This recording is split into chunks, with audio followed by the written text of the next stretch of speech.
initiative to be promoted for the upcoming 2024 election related to gender-based violence in election. So thank you so much for your enlightening op-ed on Kompas recently. Ladies and gentlemen, participants of the seminar, Assalamualaikum warahmatullahi wabarakatuh. Good afternoon, good evening to all of you. Thank you so much for Universitas Jember and all of the organizers for inviting me to be able to speak on this prestigious forum. I'm very sorry that I cannot join directly to Jember, even though it had been planned long ago to come directly to this seminar at the University of Jember, Universitas Jember. Suddenly I got an assignment from KPU Bawaslu selection team to be the reader of its participant papers. You know that now in ongoing process that selection team of KPU and Bawaslu members is working to select KPU and Bawaslu members for 2022 to 2027 KPU and Bawaslu members. Participant, ladies and gentlemen, please allow me to share my share screen so I can speak in a systematic way. Yeah, okay. I hope you can see my PPT on Clearly, screen. Mbak, clearly. Thank you. Thank you, Mbak Yi. So my topic will be strengthening the affirmation policy on women's representation towards the 2024 Indonesian election. Although Mbak Yi already read my short bio, but I would like to introduce myself again. My name is Titi Anggraini. I'm advisory board member of Association for Election and Democracy or Perludem, a national-based NGO in Jakarta who's working on election and democracy. You can contact me through my email titi@perludem.org or my office website perludem.org. We regularly publish our research result freely through our website, so you can get more update on election and democracy development in Indonesia. Okay, I will start my presentation by showing you that based on the World Economic Forum data that released in early of 2021, in March 2021, it's shown that the global gender gap report for Indonesia is not so good. Yeah, as you can see on the screen that Indonesian position on the Indonesian status is we are in rank 101 among 156 countries that reported by World Economic Forum. So our score declined. Now our score is 0.688 or 0.688. And you can see that from four components of the Global Gender Gap Index, from economic participation and opportunity, education attainment, health and survival, and also political empowerment, you can see that only for health and survival, our status increase compared to other three components. It's not so good. It's not a good news, yeah, for us. And also today I heard, because I joined the release of Global State of Democracy Index conducted by International IDEA, Institute for Democracy and Electoral Assistance. They just published their findings for Global State of Democracy Index in Asia Pacific, and Indonesian status declined from mid-range performance of democracy into weak democracy or low performance of democracy caused by corruption, the high numbers of corruption, and also the the limited space for the civil liberties, especially for the freedom of religion. So we have so many homework to do, based on those data, global gender gap index, and also the global state of democracy that just recently released by International IDEA. And then talking about the policy on affirmation of women representation in election, I would like to share some of the regulation and situation in Indonesia. There has been no strengthening of affirmative action policies since the 2009 general election, when we, for the first time, introduced the affirmative action policies through Law Number 10, year 2008. The regulation is still limited until now to the representation of women at least consists of 30% in the list of candidates, and every 3 legislative candidates consists or contains at least 1 female candidate, or what we call it as semi-zipper system. So these policies, affirmative action policies, still similar since 2009 election until the last 2019 elections. The affirmative action policy discussion are always drawn out and marginalized by electoral system issues that related to the direct interest of the party. So based on my experience in advocating the election law since 2004, the discussion about the affirmative action policy always far behind the discussion about the electoral system. For example, in 2017, when we advocate election law, from 7 months of the discussion, 4 months spent by the policymakers, by the lawmakers to discuss about the election system, and only 3 months took by them to discuss about the election management, election enforcement election law enforcement, and also to discuss about the affirmative action. So that's not weird when we knew that there's no improvement on affirmative action policy in the latest law number 7, year 2017. And also in Indonesia, there is no affirmative action policy for the DPD election or Senate election. The affirmative action policy only apply for election to elect DPR and DPRD members.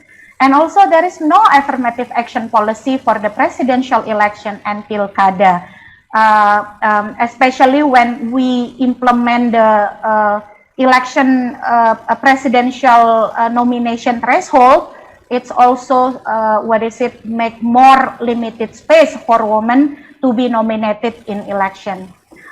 There is still a voter, and also maybe I would like to invite you all to advocate this point, this item, that there is still a voter requirement provision in election law that still can trigger child marriage. Because in our law, in law number 7, year 2017, voters are, the definition of voters are Indonesian citizens who have reached the age of 17 or more, or are married or have been married. This requirement, this provision, in my opinion, against the Constitutional Court decision number 22, year 2017, and law number 16 of year 2019 that regulated the minimum age of marriage is 19 years old. When we have a provision in our election law that you can vote if you already married, although you are under 17, you can get impression that voting right is like an incentive. You will get an incentive to vote in election if you can marry before 19 years old. So in our opinion in Perludem and also in civil society, election civil society movement, this voter provision can be treated as encourage voters to have child marriage, ya. And you know that all the victims of child marriage mostly are girls or female. Yeah, and also based on the latest development in Indonesian election, the electability of women in the DPR and DPRD tends to stagnate. There is, yes, that there is an increase, but it is so small and it is still far from the target of at least 30% of women's electability in parliament. Affirmative action policy for election organizers and also are very weak, just memperhatikan or paying attention, ya, and does not make it mandatory. So that's why since 2014 we only have one woman commissioners both in KPU and also Bawaslu, one female commissioners from 7 and one in KPU and one female commissioner from 5 members in Bawaslu. And also the last one, female voters are very loyal. In fact, that female voters are very loyal to the electoral political agenda. The turnout is almost always higher than male voters. However, idea-based politics has not been present in electoral discourse involving women. Women are still only a source of votes, not yet the main actor who involved in decision-making process within election participant. So as you can see on screen, that this is the data that prove that our Indonesian female voters are so loyal, ya, to the election agenda. In 2019 presidential election, we have more than 50% of female voters. And from those 50% of female voters, they went to polling station. You can see that the female voters higher more than 3% compared to male voters. So the loyalty of female voters are higher than male voters. But yeah, unfortunately, it's only as a the woman only for the votes, not for the programs based discourse.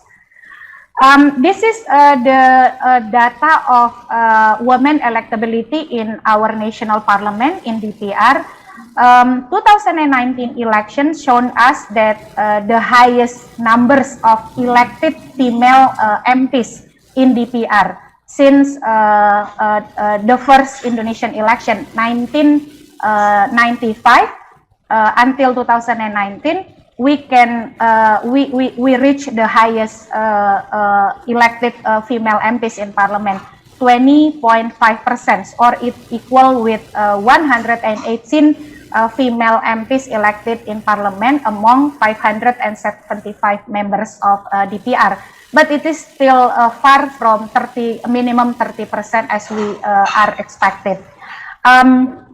Yeah, and based on our data, Perludem data, that mostly elected MPs in DPR are candidates with number 1 position in the candidate list. So it's so unique, ya. Indonesia election implement open list system. The election system is proportional open list. It means that the opportunity open to all candidates. But based on the electability, mostly the elected MPs, elected candidates are who are candidates that put on the top list, number 1 or number 2. There were more than 64 MPs that elected that their position is in number 1 on the candidate list. And then the more than 20% of the elected MPs are candidate in number 2. So more than 80% of elected MPs were candidates on number 1 and number 2. So although Indonesia implement open list, proportional open list system, the position or numbers in candidate list still significantly influence the electability of the candidates. But unfortunately, mostly the female candidates put by the political party on number 5, number 6, or number 3, not on the top list.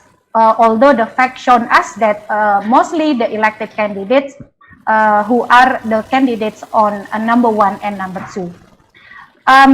Okay, so another challenge to the female candidates in Indonesian election, I think we have to keep it taking into account on this situation. Indonesian elections are very difficult and complex. It's shown by the data on the screen that we have the highest invalid votes in the world, together with Honduras and together with Brazil and Honduras. So as you can see on the screen that for the DPD and DPR election, from the last 2019 election, there were more than 19% invalid votes for DPD. And for DPR, there was more than 11.12% invalid votes. So it's so ironic, in one side, female voters so loyal to go to the polling station, but the result, we have very high numbers of invalid votes. So maybe the votes from female voters also part of this big numbers of invalid votes. So maybe we have a high voter turnout of female voters, but also maybe their votes are invalid. So this has become a big challenge for me as election activist to advocate simple, sederhana election to for our voters, because the invalid votes, the high numbers of invalid votes in Indonesian election, it is happened since 2004 election.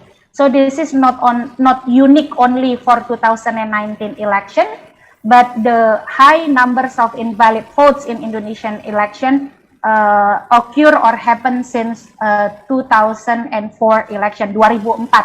So 2004, 2009, 2014, and also 2019 always come up with high numbers of invalid votes. It means we have distortion to keep the kemurnian suara rakyat, to keep the voters voice, because the one of the principle of the election is to make every vote count, but the fakta, the invalid votes are very high. And also, how about the 2024 election, the upcoming 2024 election?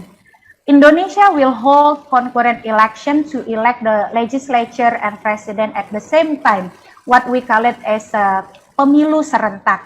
The schedule will be, there's still like a debate between KPU and government, February 21, 21st, or May 15.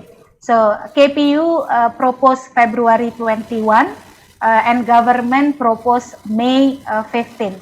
But the authority to define the voting day is in KPU hands. So KPU has a strong authority to define the election day. We are still waiting for the decision. And also, besides the concurrent election to elect legislator and president, we will have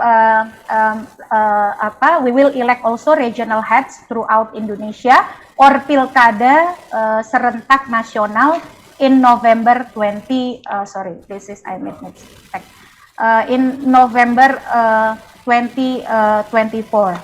So in 1 year, Indonesia will have 3 types of election: legislative election, presidential election, and in a different month, pilkada election. The government and DPR decided not to revise the election law. This is not a good news for me and election society. Yeah.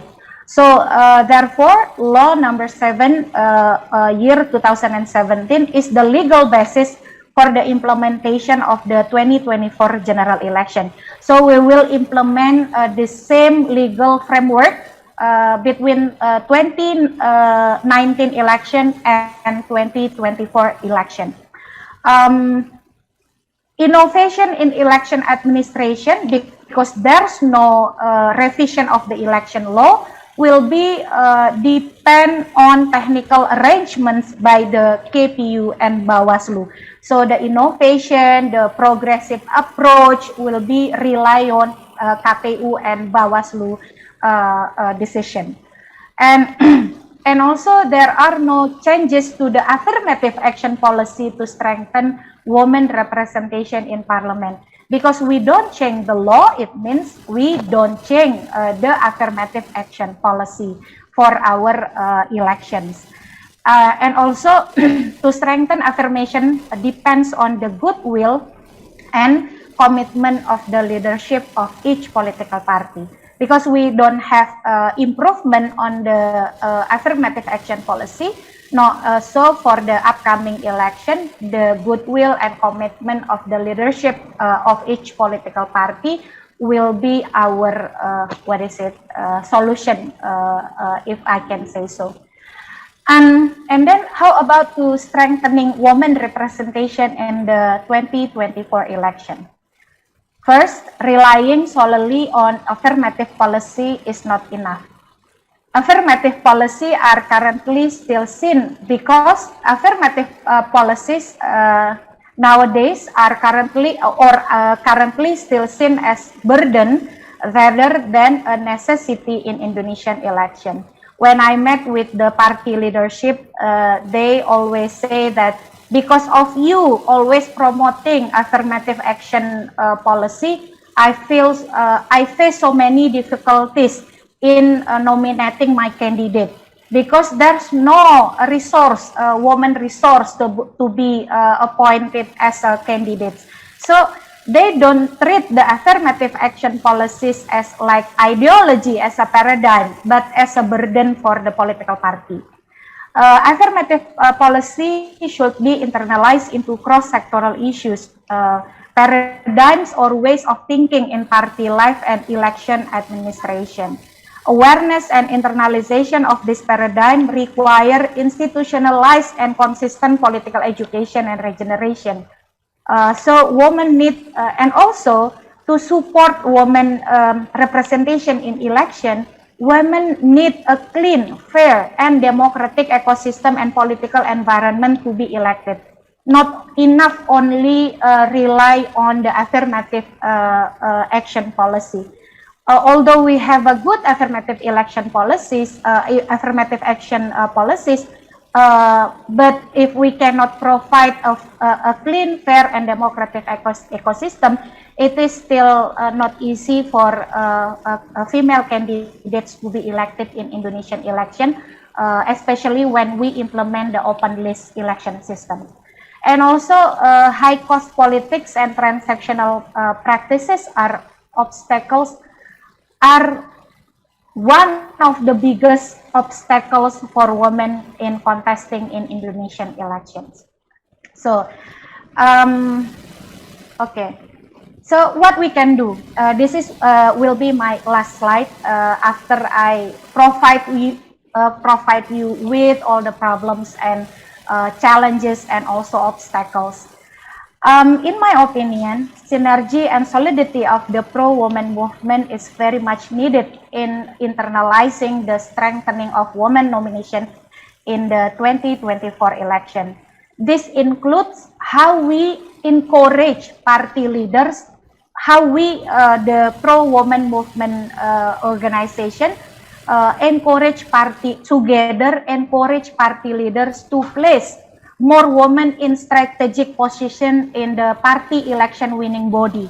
From my experience, when we have a woman in Bapilu, Badan Pemenangan Pemilu, or Badan Penentuan Caleg, so it's easier for us to have more women in strategic party list in their nomination.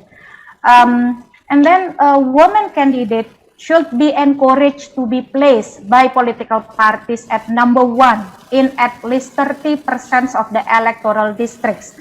Because based on the data that I've shown you, more than 60% elected MPs were elected when they were in on number 1 in the party in the party candidate list. So following this idea, for example, we have to encourage that women are placed at number 1 in at least 24 DPR electoral district out of 80 existing DPR electoral district. I think this is need to be put as our common advocacy agenda, yeah, to have an approach to political party leadership to put women on number 1 in at least 30% of the electoral district. And then public opinion campaigns and development through various media platforms about the importance of nominating women in strategic candidate list position need to be intensified. So the political party elites not put the affirmative action policy as burden, but as the ideology or paradigm. And also we need to encourage KPU to allocate at least 30% of campaign facilitation funds for props, campaign materials, and advertisement in mass media to support the campaigns of women in women politicians. Because in Indonesian election law, state facilitated by KPU provide campaign facilitation funds for political parties. So that's why we need to encourage KPU to allocate at least 30% of its funding for to support the campaign of women politicians. And also we need to encourage the government to regulate that at least 30% of state funds for political parties are used for the purposes of political education and the regeneration of female politicians and female voters. Because the current regulation not mention explicitly about the allocation of the state budget for political parties regarding the strengthening efforts for women politicians. And also we need to ensure that Bawaslu creates a system for handling election violation that is friendly to women. Because based on my experience, female candidates, women candidates are so fragile to be manipulated by their friends or by other competitors. Yeah, this includes providing paralegal to assist female legislative candidates who have been treated fraudulently in elections. And the last one, Mbak Iyi, monitoring and ensuring that at least 30% of women are elected to become members of the KPU and Bawaslu, which is currently an ongoing process. So we hope that the selection process for KPU and Bawaslu members that now is ongoing, yeah, can come up with the result by electing at least 30% of women for KPU and Bawaslu. At least 3 commissioners, female commissioners for KPU, and 2 commissioner for Bawaslu. I think we have to have a massive campaign to make sure that these ideas responded properly by the selection team of KPU and Bawaslu. I think that's all for my presentation. Thank you so much for providing time for me to deliver my thoughts on this topic. Thank you, Mbak Iyi. Thank you, Mbak Titi. I think it's very, very good speech. And for me, your presentation is very enlightened. And I hope participants also feel the same. So it is a very fast I think the time is running fast, yeah, Bu Titi, because we just now heading to 2024 election. It just like yesterday, we have the last election. So that's, I think the preparation should start now. So there are many points taken from Bu Titi, or Mbak Titi. I think Mbak Titi has already mentioned about the lower gender gap happens in Indonesia, and then the lowest one is actually the political empowerment score. So it is very ironic because in one times the number of women as the footer is very high, but we have less women selected in parliament. And then we can say that the affirmative of women is almost nothing. So the position of I think the complexity of the election might cause of the problem as well, as Mbak Titi already mentioned. And then the law itself, I think Mbak Titi has already mentioned that we will use the similar law for the last election, which means that there is no improvement of the law with regard to the positions of women in parliament. So it has been shown that affirmative policy doesn't effective enough, and then because it is only the formality, so that it seems as the burden, not seeing enough to, and then it's not substantially to see that the urgency to have higher representative of women in parliament. So Mbak Titi already mentioned some recommendation, which is more women candidate, more women in strategic positions, such as women in KPU, women in Bawaslu, and then it also recommendation for the friendly mechanism for women, and then the monitoring is very important as well. So I think there's some issues that I can raise. I open now for discussion. So if there is any participant in here would like to have a question, I give you time for that. Is there any?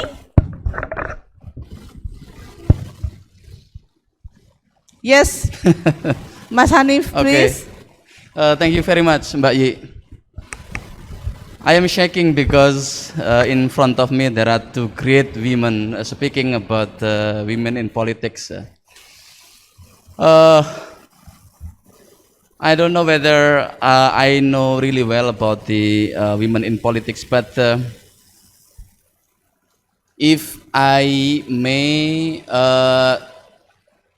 divide, there is one side and another side. One side is about Mbak Titi say that more than 50% of the voters are female, and in the another side it is in the opposite way, because it is only 21% of female succeed to sit in the parliament. So these two sides, if we want to connect, is it feasible enough to educate 50% of female voter to to support our agenda, as you mentioned previously, that okay, we have to have budget for the political party focusing on women empowerment, and then we are going to amend perhaps a law, maybe a regulation to to maximize the maybe the minimum of 30% of women in politics. But is it feasible enough to educate 50% of female voters in Indonesia? And if it is yes, how? Thank you. Thank you, Mas Hanif, for the very interesting question. What do you think, Mbak Titi? Well, it's a tough question, and it's a hard question to be answered. Yeah, but let me, start my answers by quoting Professor Ramlan Surbakti from University of Airlangga, he frequently mentioned that Indonesian election has three anomaly.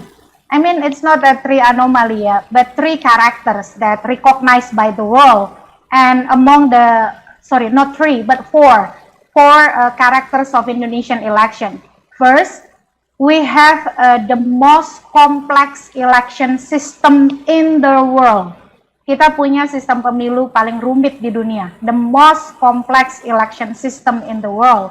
And we have this title since 2004 elections, when for the first time, Economist magazine, May edition 2004, published its statement on their media.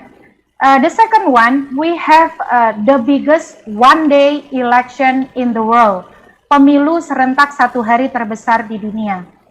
And the third, we have the longest vote tabulation or vote recapitulation in the world. Kita punya rekapitulasi suara terlama di dunia. It took 35 days to tabulate the election result from the polling station until the national announcement. And also it creates like disinformation, hoax, misinformation, massive demonstration in front of the Bawaslu office, as we experienced in 2019 election. And the last one, we have the most transparent voting and counting process at polling station. Among the four characters of Indonesian election, only the last one, the number 4, that it tends to positive. The most transparent and accountable voting and counting process at the polling station. The other three characters are tends to negative situation for our Indonesian system, for our Indonesian election. So following your question, is it proper enough, or it is feasible to have like political education for the 50% of female voters? Well, by having the most complex election system in the world, the biggest one-day election system in the world, it's not easy, and I can say that it's almost not feasible, Mas Hanif. So, although we have, all of our energy to educate the voters, but by having the most complex election system in the world, we still face, we will be face the difficulties in doing the, voters capacity strengthening program and so on and so on. Even my colleagues from IPES, Peter Urban, he is the global election expert, he said that as long as you implement the current election system, it won't be feasible for you to have a perfect election administration. He said that having like problems in distributing logistics is a normal implication of having this election system. So he said that in bahasa, maybe because I cannot find the best terminology. Selama masih dengan sistem pemilu sekarang, pemilu Indonesia akan terus berhadapan dengan surat suara tertukar, surat suara terlambat, dan seterusnya.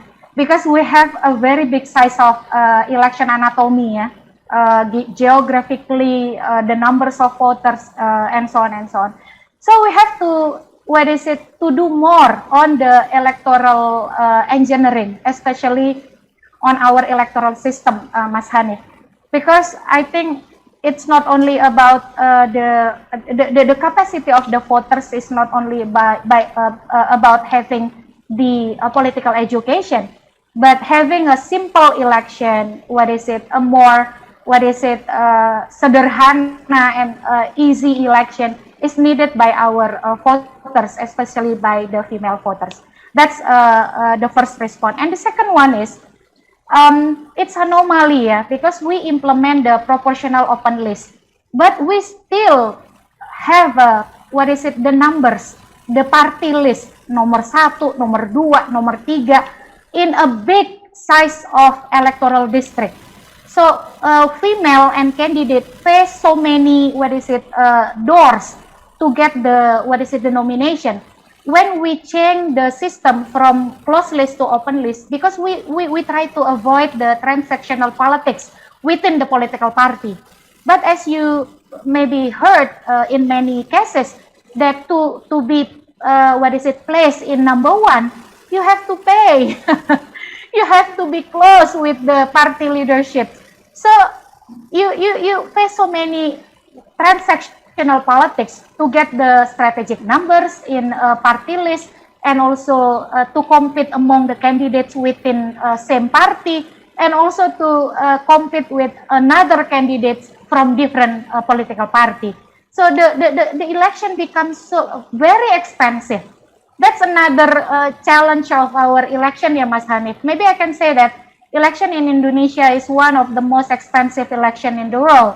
So it's not enough by only having the political education, but also we have to fix the election itself, and also to make the election competition cheaper, not expensive as what we have now, and also to have more effective in election law enforcement. We have so many institutions dealing with the election law enforcement, but we can question the effectiveness in dealing with the election violation or election cases. So I think that's my answer, Mbak Iyi. We need more. We need more, yeah. That's very interesting and very challenging, but I think there is also a spirit, yeah, that we need more, because Mbak Titi already mentioned the importance to have political education or voters education for women, not only as the candidate but also for the voters, yeah. And then this is also become the big challenge. So is there any question from the participant? Yes, please. Don't forget to say your name as well. Yep, that's true. Thank you for this. I don't want to. We are healthy. Thank you, moderator. Thank you, Ibu Titi, for the excellent presentation. If I'm not mistaken, in the national DPR, I mean in the national legislation, we have, if I'm not mistaken, about 120 women in our DPR. Let's say 30% or 20%,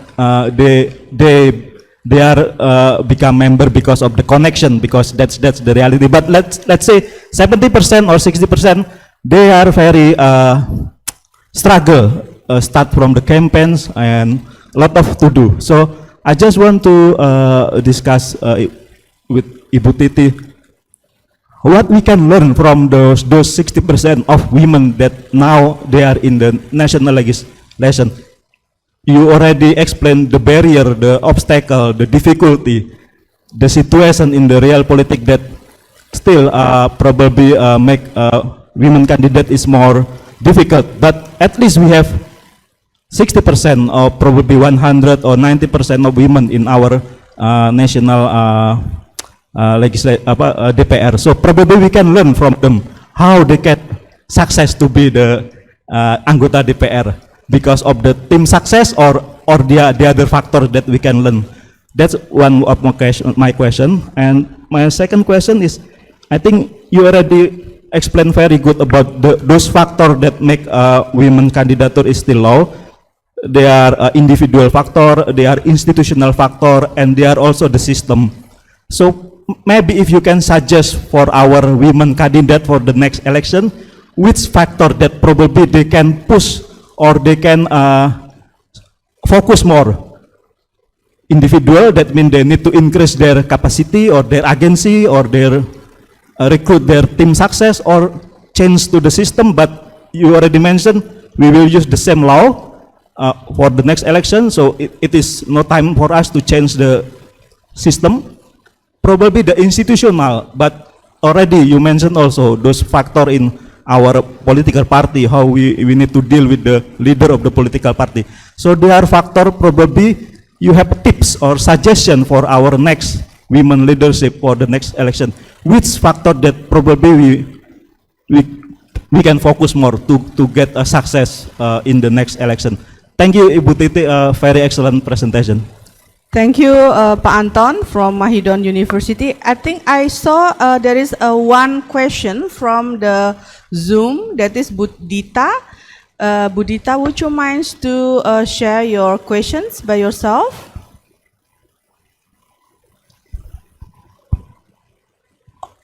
Or not? Or yeah, Budita, please. Budita. Mbak Titi, I just want to ask about what are the chances of women's representation in parliament or government with the presence of several new parties that we know right now, few new parties come. Thank you. Thank you, Mbak Dita. So time is yours, Mbak Titi, to respond to participants' questions. Thank you. Ya, terima kasih Mbak I. Ya, sorry Pak, I forgot your name, but I will ask Mas Hanif. Pak Anton and then Budita. Oh, Pak Anton. Yeah. Yeah, Pak Anton. Thank you so much, Pak Anton. Those are very brilliant question, Pak. Pak, unfortunately, Pak, not only 30% female MPs connected to political dynasty or elites, yeah, but based on our data, more than 50% of female MPs, almost 60% of female MPs connected with political dynasty or big men in local politics. So whether they are wife or daughter or families members of the gubernur, bupati, wali kota, party leaders, ketua umum, sekjen, and so on and so on. So yeah, that's the fact, ya Pak, ya, that more than 50% of the elected female MPs connected with the political dynasty and strong men or big men in local politics. And also, but for me as a, election activist who support the women politicians, yeah, what I can do is by having good cooperation with the elected MPs, at least they can transform, become a good MP who bringing the issues of female and children interest on the table and also in the discussion in the parliament building, so public and also the constituent can hear their voice loudly, yeah, and also can bring the voice of the constitution to the parliament building. I try to deal with myself, yeah, by having like try to work together with them, or despite of their background, and also try to reach common ground to work for women and children issues. That's maybe one of the share that I can say related to my cooperation with the female MPs in parliament, and also how they can be elected, ya Pak Anton. Mostly the female candidates elected in last election placed in number 1 in party list. So by having the position on the top list is, I think, one of the crucial strategy. Only less than 10% of the elected female MPs placed in low list, ya, atau low level, atau nomor besar begitu, ya. 80% of the elected MPs placed in number 1 and number 2. Why they can get that access? First, because of the political dynasty aspect. Part of the elites in party or part of the party leaders network, or they are have a significant social basis. Apakah dia part of the religious organization, Fatayat, Muslimat, Aisyah, Naisyatul Aisyah. So the social basis is become like important capital to be recognized by the political party. So only the the activists with a strong network with the religious or mass organization can compete with the political dynasty or strong man network within the internal political party. So it is important for the female politicians that politics must be logic, politics must be rational. You cannot expect that you will be elected in election, although, for example, like me, I feel like I'm famous, everyone knows me, but when I become a politician and compete in my electorates, it is no guarantee that I will be elected. So social basis is very important. And I think we can, invite more women from the religious organization, mass organization, NU, Muhammadiyah, KWI, PGI, and others to join politics because they already have the strong capital, social basis and networking. Nah itu Pak, jadi mostly yang bisa who able to compete with the political dynasty and elite network itu adalah they are who have social basis and religious or mass organization network. For the future, what we can do? First, we have to build strongest solidarity and solidity among the pro-woman movement to promote more women to be placed in strategic position in winning team of the political party. Jadi Bapilu, Badan Pemenangan Pemilu, based on my experience, playing strategic role in placing a woman in a top list. From the empirical experience in 2014, Pak Anton, P3 successfully place 10 female MPs in parliament, increase 250% compared to 2009 election. Why it's happened? Why that was happened? Because the leader of the Bapilu is female, and she placed at least 30% of female candidates on number one. So when they have 30% of female candidates at number one, it is followed by the electability of more than the increasing of 250 elected female MPs in Partai Persatuan Pembangunan in 2014 election. So that's a good empirical experience by having female in a strategic position within internal party, within political party. It will also mendorong it will also encourage more friendly party decision regarding women or female candidate nomination. And also what else we can do? I think by bringing more female activists from organisasi keagamaan, religious organization, and organisasi kemasyarakatan, mass organization become one of the good strategy so they don't have like implement high cost politics because they already have a good capital by having a good network and good basis in society, in grassroots society. I think that's my question for Pak Anton. For Mbak Dita your question about the opportunity for the women representation from the presence of several new parties, I feel pessimistic Mbak Dita. First, because it's not easy to be election participant because the requirement is so difficult. So the requirement to be the political election participant for the for political parties in Indonesian election is one of the the most expensive and the most difficult in the world. Marcin Waleczki mentioned in one of his research that it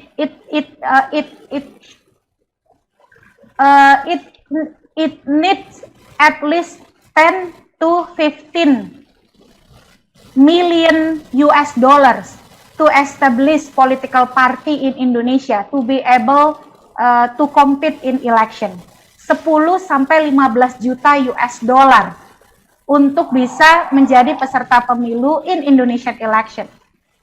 Tapi bisa pun, although you pass that requirement, you have to, to pass the parliamentary threshold requirement, 4%.